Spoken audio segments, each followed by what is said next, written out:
William Tyndale என்று சொல்லப்படுகிற மிகப்பெரிய ஒரு மிஷனரி.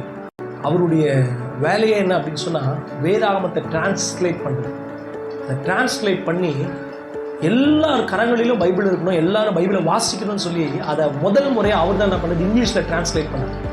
அப்போ அந்த நாட்களில் கேத்தலிக் சர்ச் என்ன பண்ணாங்க அப்படின்னா, இவர் செய்கிற அந்த காரியத்துக்கு அவங்க என்ன பண்ணாங்க, எதிர்த்து நின்றாங்க. இவர் என்ன பண்ணாரு, காமன் மேன் எல்லாருக்கும் அந்த வசனம் போகணும்னு சொல்லி நியூ டெஸ்டமெண்ட் ஃபுல்லாக அவர் தான் என்ன பண்ணாரு, டிரான்ஸ்லேட் பண்ணார். ஓல்ட் டெஸ்டமெண்ட் பழைய ஏற்பாடு ஒரு பகுதிகளை அவர் என்ன பண்ணாரு, டிரான்ஸ்லேட் பண்ணார். அந்த தேசத்தில் இருந்தவங்க அந்த வில்லியம் டிண்டேல் என்ன பண்ணாங்க, பிடிச்சு ஒரு நாள் அடித்து அவர் சிறையில் போட்டு கடைசியாக அவரை கொண்டு வந்து ஒரு மரத்தில் கட்டி அவருடைய கழுத்தில் என்ன பண்ணாங்கன்னா ஒரு பெரிய செயினை போட்டு கட்டி அவர் என்ன பண்ணாங்க, நெருக்கி எரிச்சாங்க.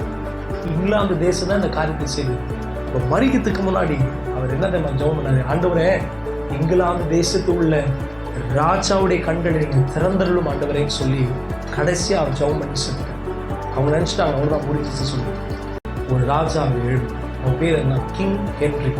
அந்த கிங் ஹென்ரின்ற ராஜா என்ன பண்ணாருன்னா, இந்த பைபிளை இங்கிலீஷ் வந்து டிரான்ஸ்லேட் பண்ணி அவர் அஃபிஷியலாக என்ன பண்ணாரு, ஒரு சட்டம் போட்டார். நீ நானும் வச்சிருக்கிற பைபிள் கர்த்தருடைய வார்த்தை.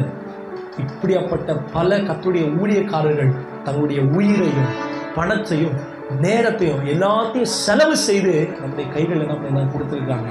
இன்னைக்கு இந்த பைபிள் நம்ம வீட்டில் எங்கே இருக்குது, நம்முடைய வாழ்க்கையில் எங்கே இருக்குன்றதை இன்னைக்கு நம்ம யோசிச்சு பார்க்க வேண்டியது அவசியம்.